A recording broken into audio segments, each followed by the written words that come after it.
Right, there we go.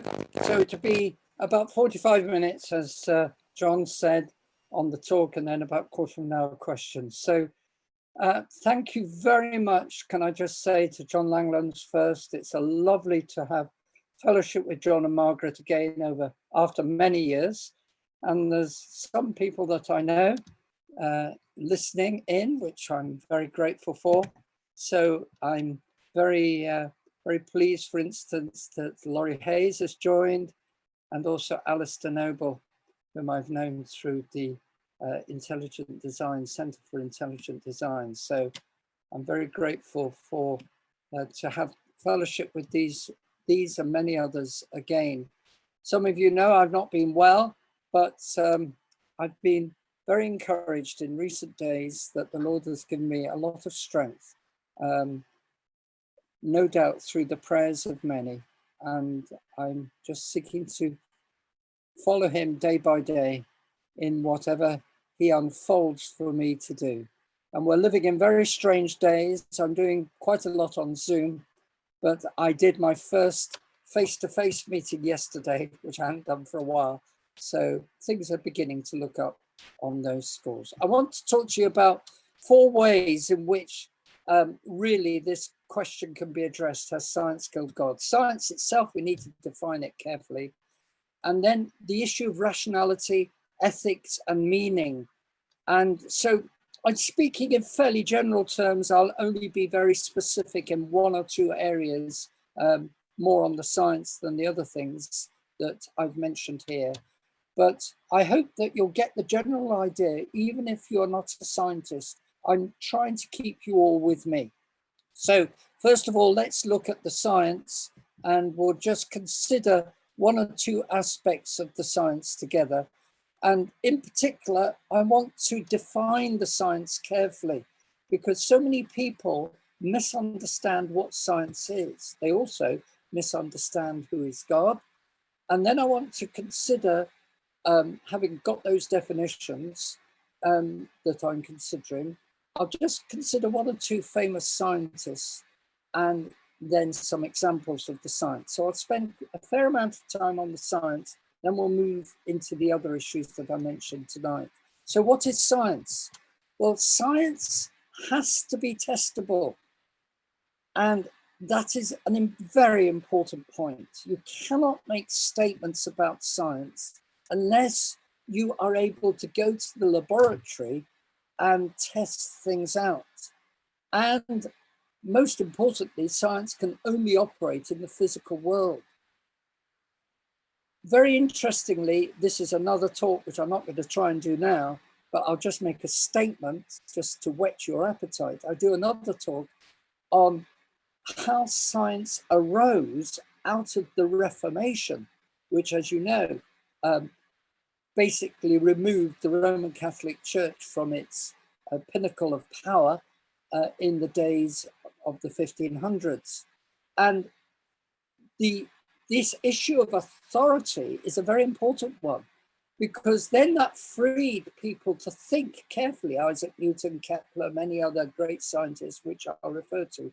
Now, they then did experiments, and they knew full well that science could only operate in the physical world. Have you heard this statement made by people that science has all the answers? Well, is that true or is it false? Well, of course it's false. It's not true at all, because science only deals with things like what in the laboratory, you measure something, how you might find out how a chemical reaction takes place, not why we are here at all or why there exists a particular chemical as we measure how much is there and so forth. And it doesn't deal with the issue not only of why, but the issue of purpose. And lastly, it doesn't deal with the issue of meaning. So it's totally false to say that science has all the answers. So we need to recognize that science has to be testable, but also repeatable. Such that if I go into the laboratory on Tuesday afternoon and do an experiment, I expect, because of the laws of physics, and of course, as I said earlier, scientists in the in the growth of science in the 15, 16 and 1700s, realized that there were laws and that they were really thinking, as Kepler said, God's thoughts after them. So that when I do an experiment on Tuesday afternoon, they would expect, and of course I expect, that if I do that same experiment on Wednesday morning, I'll get the same answer. So science has to be repeatable. And that's a very important point, because we're dealing with origins, and origins is not open to repeatable experiments by definition. So you have to be extremely careful when you got people trying to say that we know what happened in the first microseconds of the so-called beginning of the universe, and they would call it the Big Bang. So we must be very careful when it comes to this issue of science and its definition.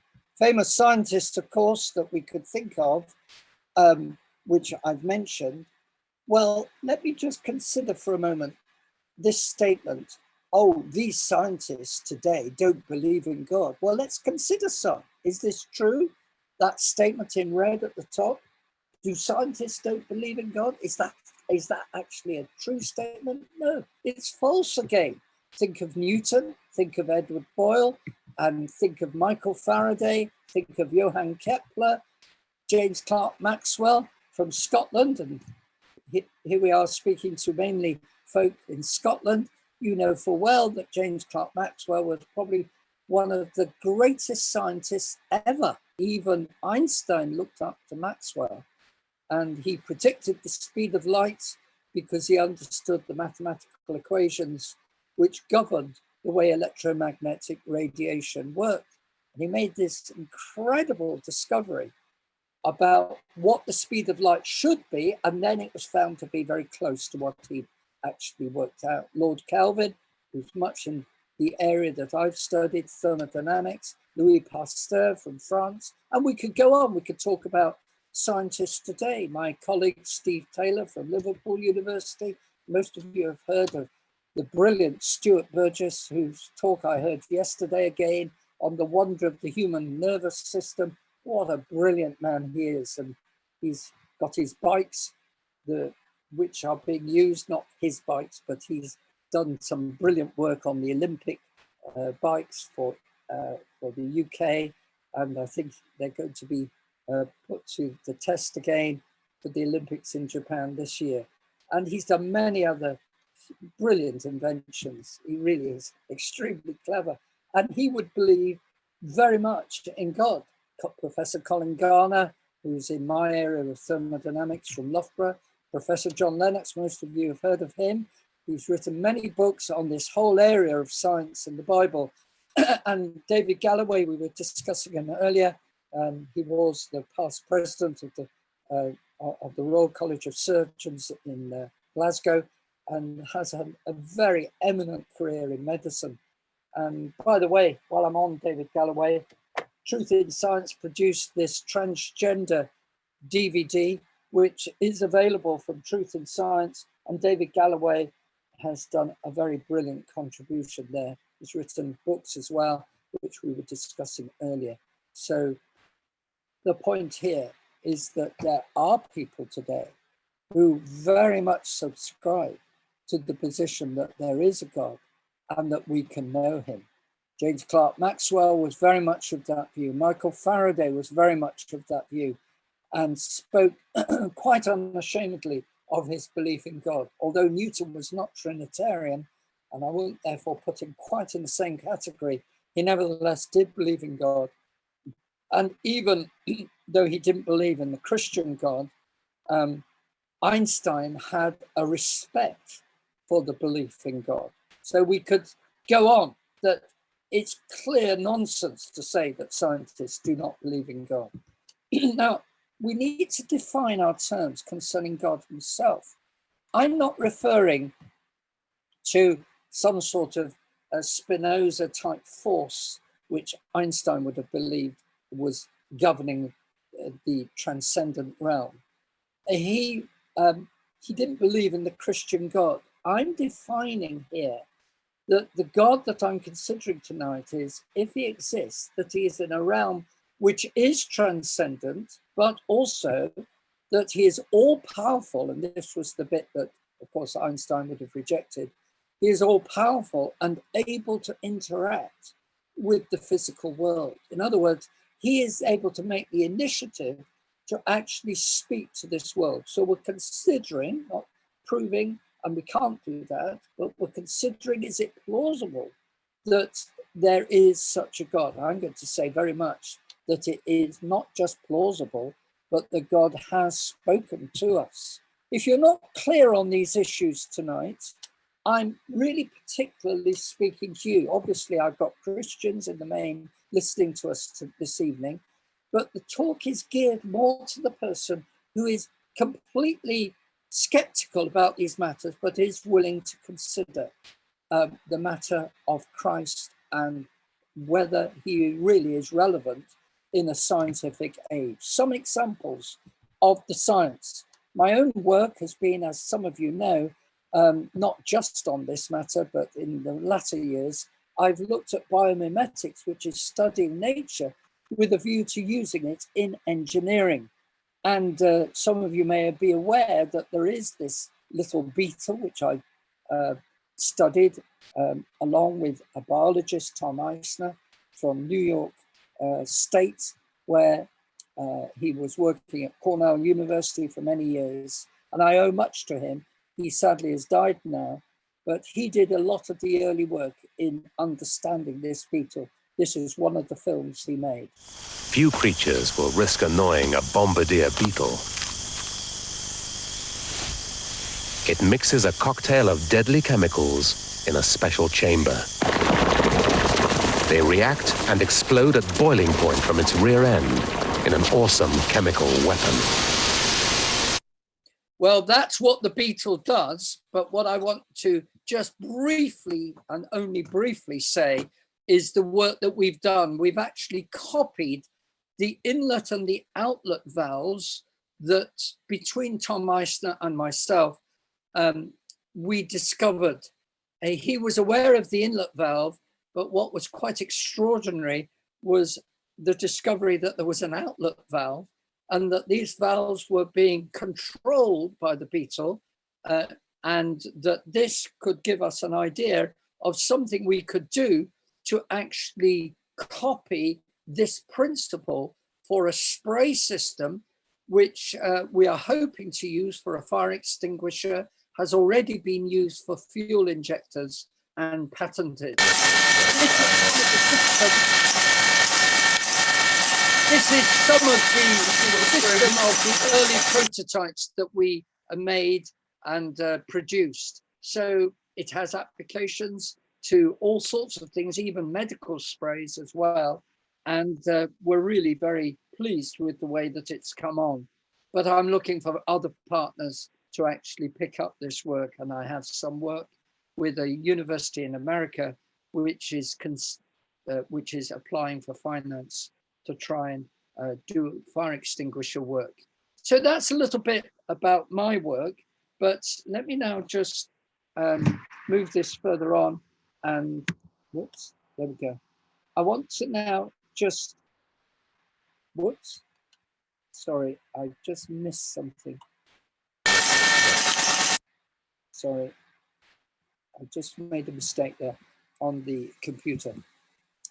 I want to just briefly mention something else that's just touched on some of the work that I've been doing. But you know that I'm a professor of thermodynamics.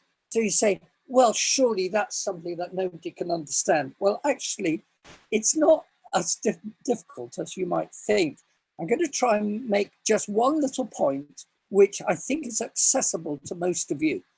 We all have looked at the wonder of leaves, right? Just a simple, ordinary leaf. It's not simple at all.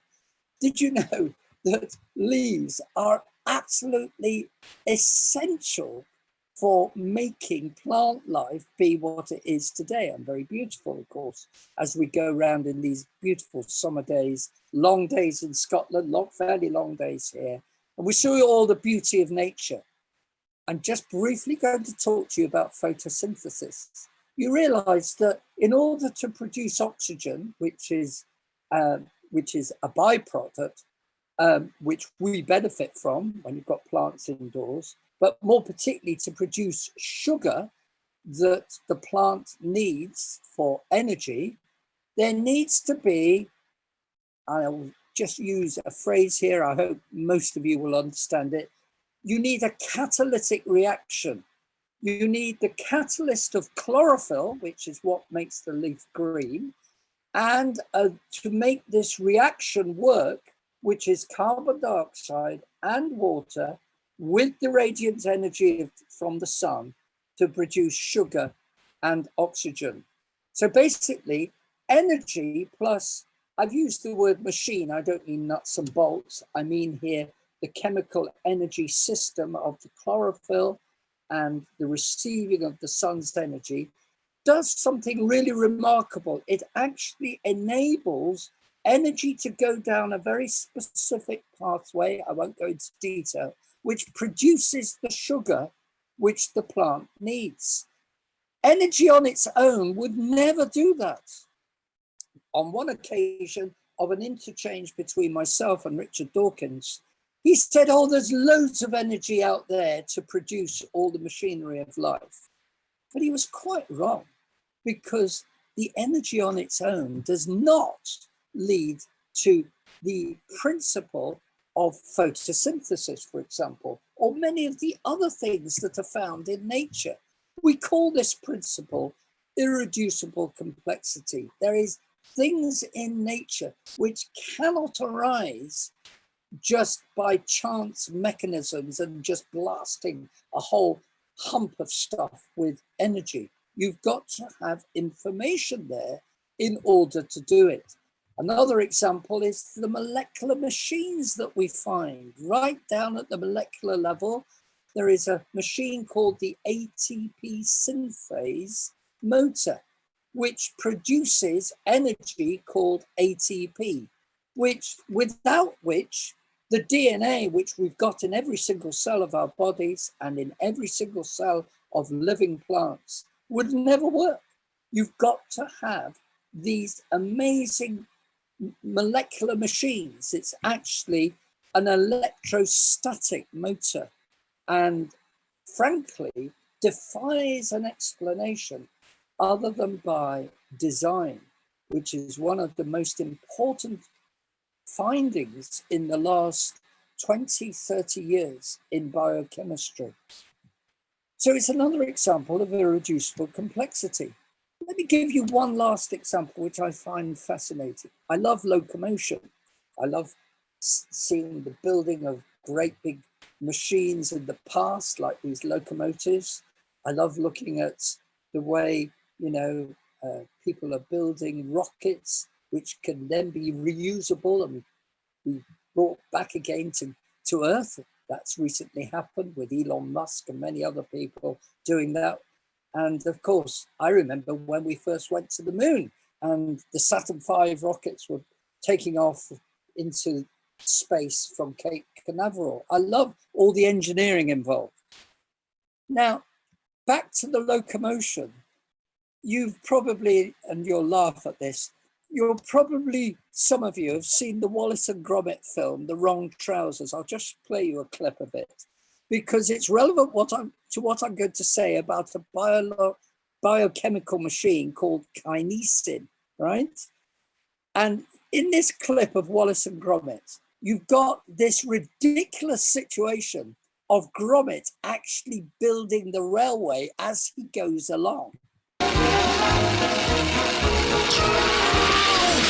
Gromit, we do.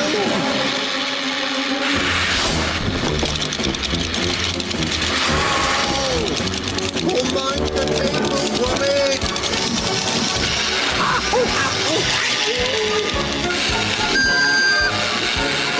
Anyway, you know how that works, and it's just a little bit of fun. And those who put that together, really enjoyed themselves making that film, and we enjoy watching it. You think, oh, that can never happen. But actually something very similar, not quite the same, happens with the kinesin walking molecule. This is at very, very small scale, at the nanoscale in molecular machinery.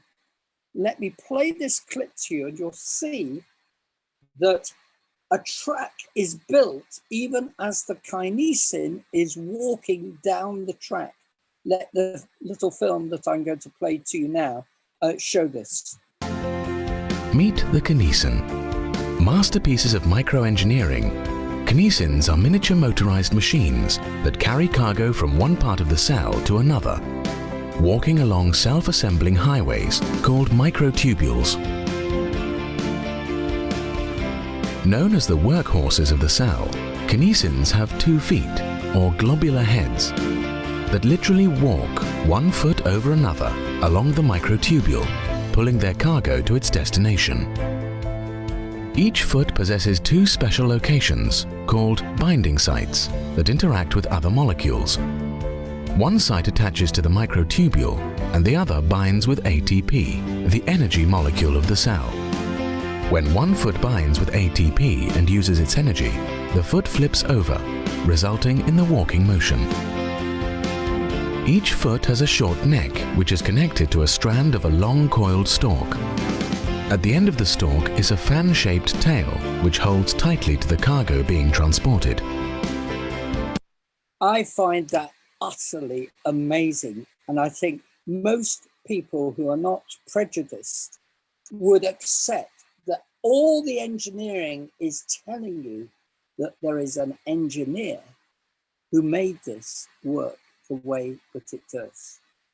So we find molecular machines all the way right down to the smallest level in the cell. Everything is telling us that there is information. And of course, the information is non-material, and it's all there in the DNA, where triplets of nucleotides actually code for amino acids, which then build all the proteins that we need in our bodies. There are 20 amino acids which form the 20,000 plus genes in human beings. So you've got here a whole string of data which is non-material and yet is sitting on a material base. And there is even non-coding DNA now beginning to be revealed, which shows even more information is there than people first appreciated. I'm just touching the tip of a huge iceberg here. But what I'm seeking to show to you is that at every single level, the science is like a great big signpost telling you that there is a person, or at least a mind, behind all that has been done in the natural world. Everything is telling you that things have been organized very carefully and that there is a mind behind the science. Information, as I've put here, is not the same as matter and energy. So one of the people who often speaks, and he's getting to the end of his days now, but one of the people whom I know well, Werner Gitt from Germany, has written a book called In the Beginning Was Information, and he's put his finger right on the issue. Just as it says in John chapter 1, verse 1, in the beginning was the word, the original Greek for that, of course, is logos. And we're not surprised then to find that right at the bottom of life, right down in the DNA is a coding system, which is telling us that there is information. That must come first. Even Bill Gates, who's no Christian, said this: DNA is like a computer program, but far, far more advanced than any software ever created. Well, let me move on and just come on to these last 3 points, which I'm going to deal with much more briefly, but because the main title was to do with science, that is what I wanted to look at first. But very closely linked with this is, where do our minds come from? Where does rationality and logic come from? What I would just put here for your attention is Haldane, who was no Christian in his day, said this: if my mental processes are determined solely by the motions of atoms in my brain, I have no reason to suppose that my beliefs are true. And hence I have no reason for supposing that my brain is composed of atoms, which is a very frank admission coming from a person who really was dead against the Christian message in his day. But that was an honest statement. How do I know where my own thought processes come from? How do I know that my beliefs are true? C.S. Lewis, who was no scientist, but a very clever thinker, and became a Christian partly through thinking through this very point. If you read his book, Surprised by Joy, you'll find that a lot of his personal testimony and journey to faith was through this very issue that atheism could not answer, where his own mind came from. Nature is quite powerless to produce rational thought. And then he says, a train of thought loses all rational credentials as soon as it can be shown to be wholly the result of non-rational causes. In other words, if I've got a stomachache and I make noises, that's due to the stomachache. That's not due to the fact that I'm trying to make a sound of words or a train of thought. In other words, thought has to be different to something which is due to some sort of chemical reaction going in me. Thought has to be transcendent. If it's not transcendent, then why should I believe anything that anybody says? It's the same point as Haldane said, but from a different angle. So rationality, all this idea of thought, and supremely, mathematics, which Einstein used and understood, made this brilliant statement that energy is equivalent to mass times the speed of light squared. Well, that was a brilliant deduction, proved later on horrifically by Hiroshima and Nagasaki, where the very principle of energy being linked to mass was demonstrated. He, of course, was actually making this because he had a brilliant mind. Where did that mind come from? Where does abstract thought come from? Humans are the only creatures who think abstractly.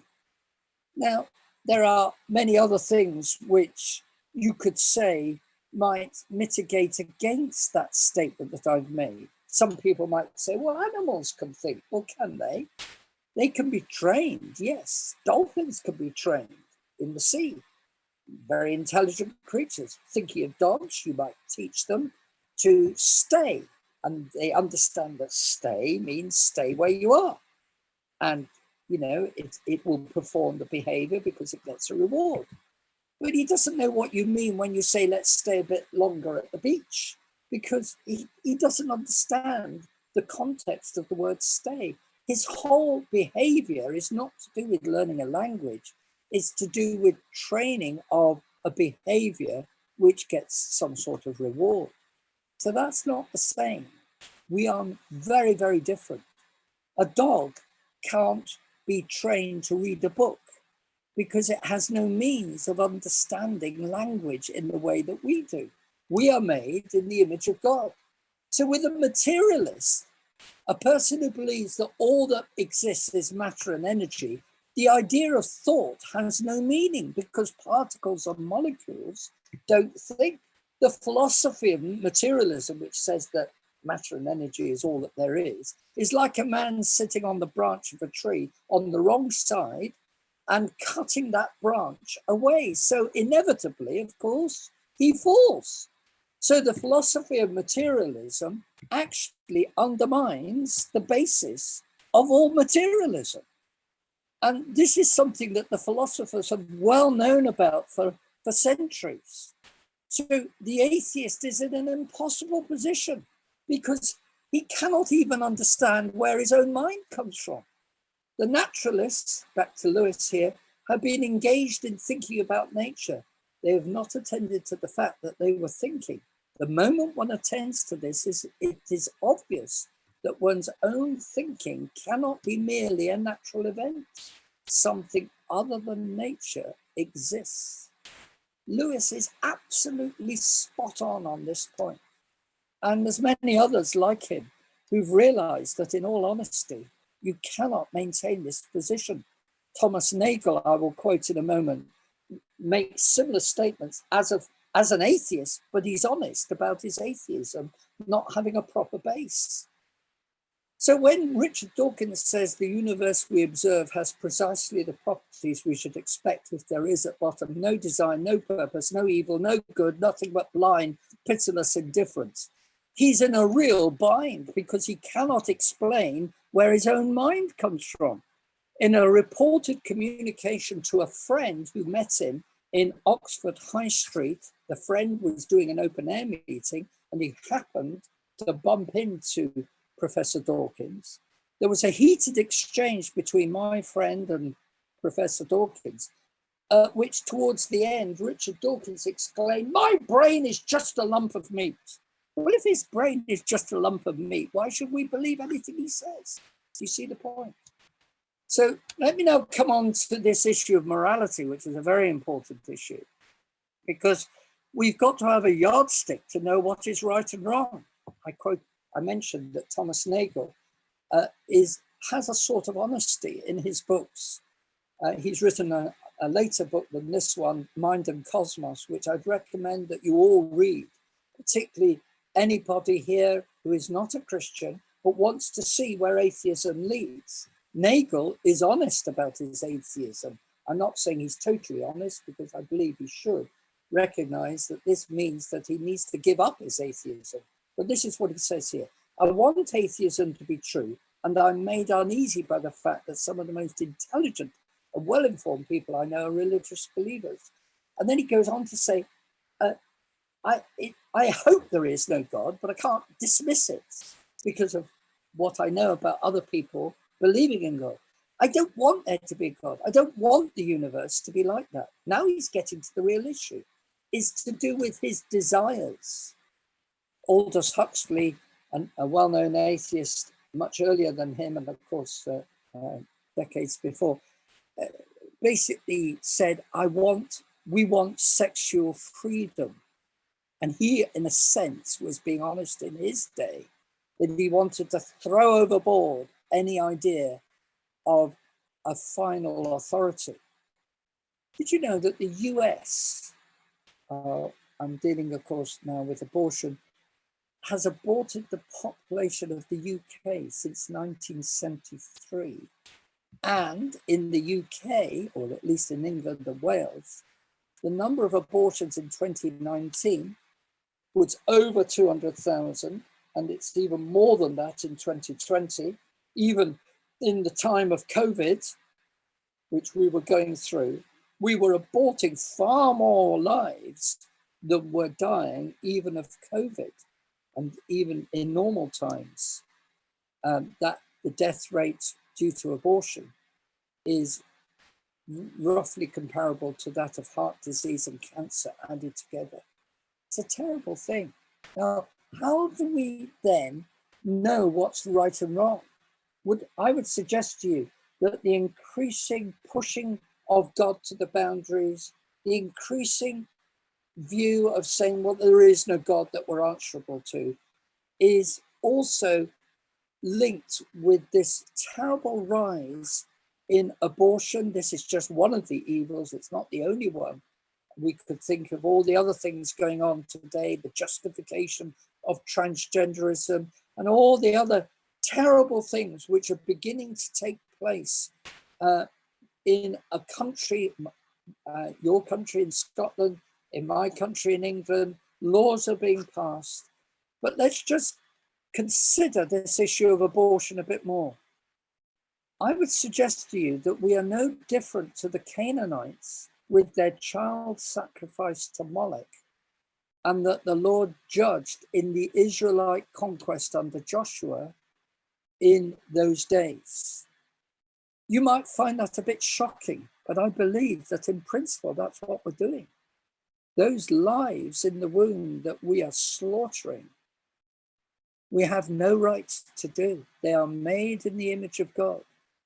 And 200,000 over that per year is very, very serious in God's sight. No wonder we're in terrible mess in our country today, because we've thrown overboard a justification for proper ethics. Now, I'm not saying that all atheists are doing this, so please understand my point here.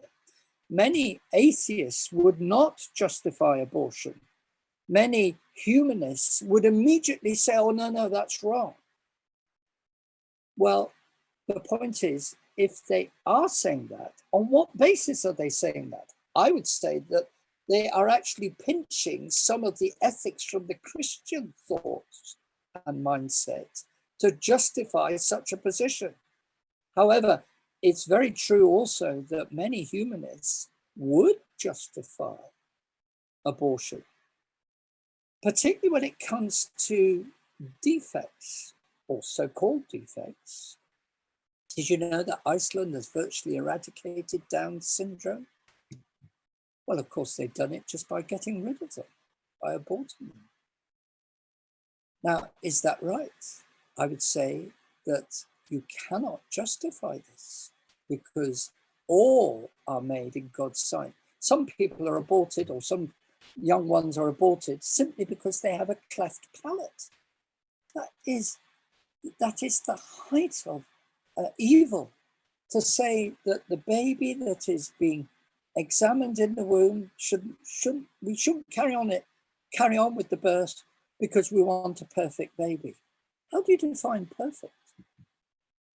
You see, in Proverbs, that wonderful book, it says in chapter 8, where it personifies wisdom, they that hate me love death. And that's really saying they that hate the Lord love death. So how do you decide right and wrong? Melanie Phillips has made this statement concerning our society, and I'll just read one bit of this. Towards the end of the first paragraph. Everything is instead a matter of opinion and individual perception. And she says towards the end that no judgment is to be permitted except for the judgment that judgmentalism is wrong. What is right for me is what is right. What I declare something to be is what it is. I feel, therefore I am. Melanie Phillips is a very, very thoughtful commentator who writes often in the Daily Mail. She's been, she's actually not a Christian. She's a very, very devout Jewess, but she has a great respect for the Christian ethic, because of course Judeo-Christian ethics are very much closely connected. And making that statement, she's really put her finger on the issue today, that there is a radical subjectivity which has come into our nation. I feel, therefore I am, is judging all the ideas as to what's right and wrong. Well, what's right for one may well be thought to be right for them, but if it involves evil on others, how on earth are we to then work out what is right and what is wrong as a society? Which brings me now to the last issue, which I just want to comment on, which is, how do I actually understand meaning and truth? How do I understand who I am? This is a cartoon which appeared just a few years ago in New Scientist. We've got this person saying, if my work helps just one person feel like a tiny insignificant speck lost in a cold, uncaring universe, then I'm doing my job. And that's very wry comment coming from the New Scientist, because that's really what is happening with secular science, which is disconnected with any idea of God in their thinking. We've lost our way because we've lost any measure of what is truth. We don't know what truth is anymore. We may ask the question, but there is a deafening silence coming back. if we miss God out of our thinking? Are we just in a cold, uncaring universe, as Richard Dawkins said? Are we just dancing to our DNA? Is that all we are? No wonder the suicide amongst teenagers is creeping up, because people feel that there is nothing worth living for in their universe. Does I feel determine truth? I like this cartoon, which shows three people admiring a modern art. The first says insightful, the next one says compelling. Third person says exemplary. In comes the cleaner. You know what the cleaner says? Upside down. We've totally lost all measure of what is real value. We don't know what value is. We're searching for meaning in a meaningless world. And there is a book called Modern Art and the Death of a Culture, which was written some years ago, which makes that very point. Francis Schaeffer, some of you have heard of his books back in the 1970s and 80s, where he basically prophetically wrote books, particularly his book Escape from Reason, which showed that if we go along the track that we're following, and this was in the 70s and 80s, it will lead to a total breakdown of understanding what meaning is and what truth is. And of course, he's been proved true.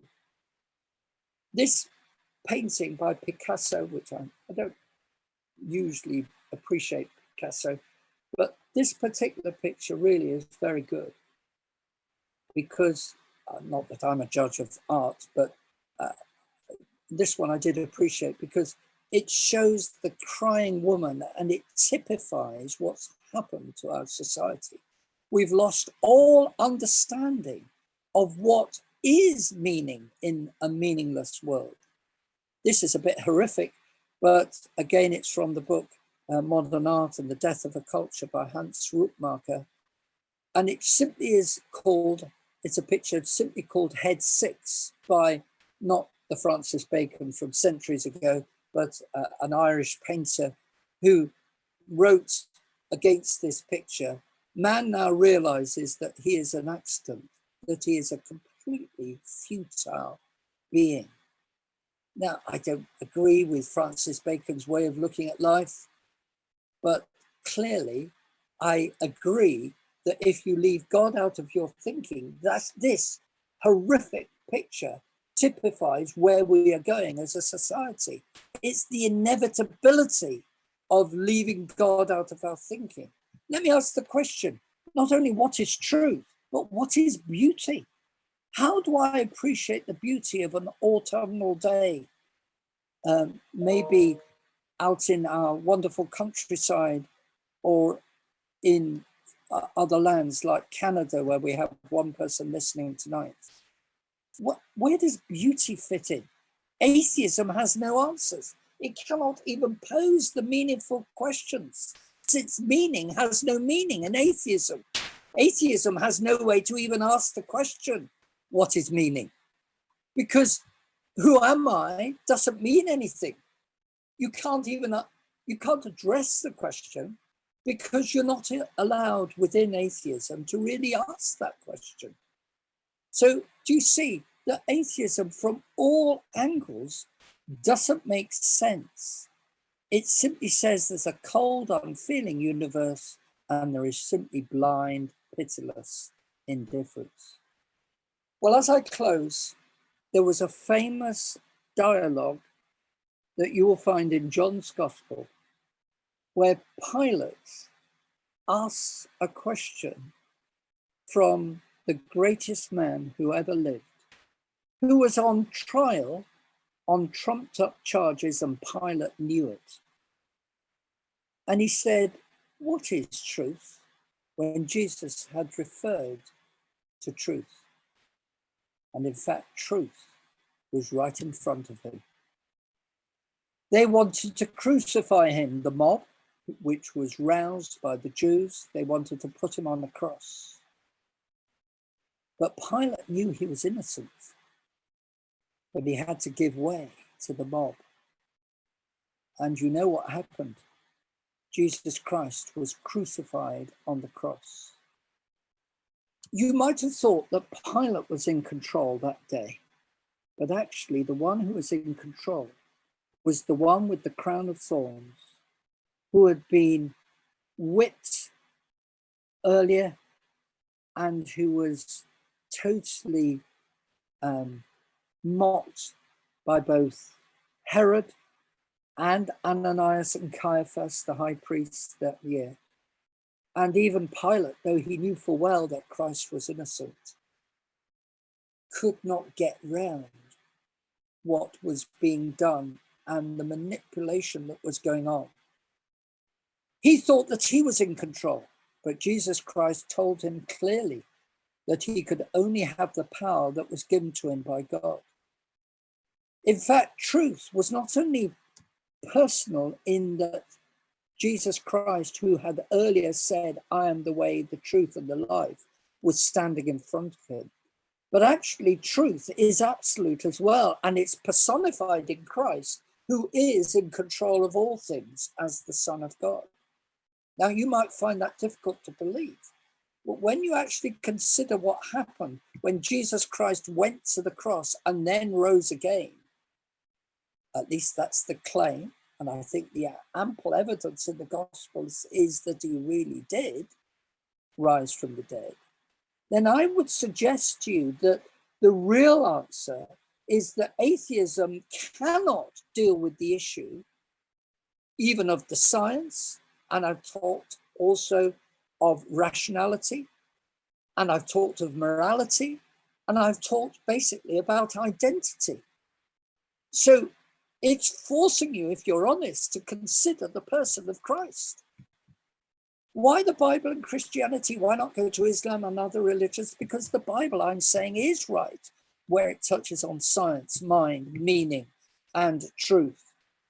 The qualities we admire in Christ, his compassion, his humility, are there when you read the gospel accounts. Well, I'm saying then it can be trusted to tell us of the things which can only be told by God himself, which of course now leads us to issues which you may not like, but really are vitally important. Jesus Christ spoke of a judgment to come. He spoke of the issue of sin cutting us off from God, and the fact that we must repent, just like John the Baptist had preached that, so did Jesus Christ preach it. And then he goes on to say that I, if I be lifted up, will draw all men unto me. And he was referring to the cross. This is why I say to you that it wasn't Pilate who was in control. It was Jesus Christ, even as he went to the cross, who was in control. And then 3 days later, the accounts say that Jesus Christ rose again. So may I suggest to you that even though you might feel that the credibility of Christianity is not there because you're saying, oh, science has killed the idea of God, I hope you realize that I've dealt with that science is limited. And that although, yes, it's true that generally miracles don't happen, the one who had made the science demonstrated that he could turn water into wine, that he could actually calm the storm, that he could feed 5,000, right? That he could raise men from the dead. You say, well, these things don't happen, but just a minute. If we're dealing with the man, the God man who had made the world to begin with, then he's every right to break into time from eternity and show us who God is, which is why he said on one occasion, he that hath seen me hath seen the Father. So I'm suggesting to you that we consider who is Christ. Truth, as Pilate realized, but he wasn't prepared to go down this line, despite his wife telling him, have nothing to do with this man. In other words, don't carry on the way you are. He wasn't prepared to humble himself before Christ. So how do we determine meaning and truth? The fear of the Lord is the beginning of knowledge. I'm suggesting that you need to come to the Lord Jesus Christ, who said, I am the way, the truth, and the life. No man comes to the Father but by me.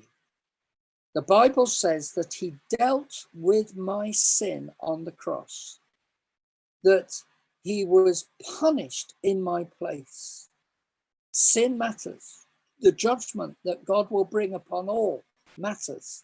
But if we believe in the Lord Jesus, then there's another lovely verse written in the letter of John, chapter 1, which says, the blood of Jesus Christ, God's Son, cleanses us from all sin. That is the most important issue. And I believe that far from science killing God, science is a massive signpost, and all the other issues I've dealt with tonight, pointing us towards none other than Jesus himself.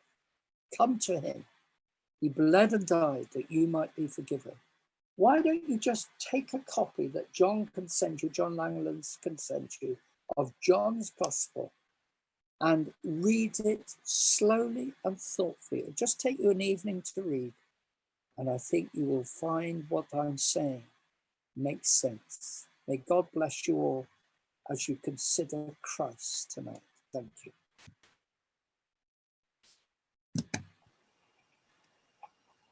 So I'm going to hand back over to John briefly. It's 7:30.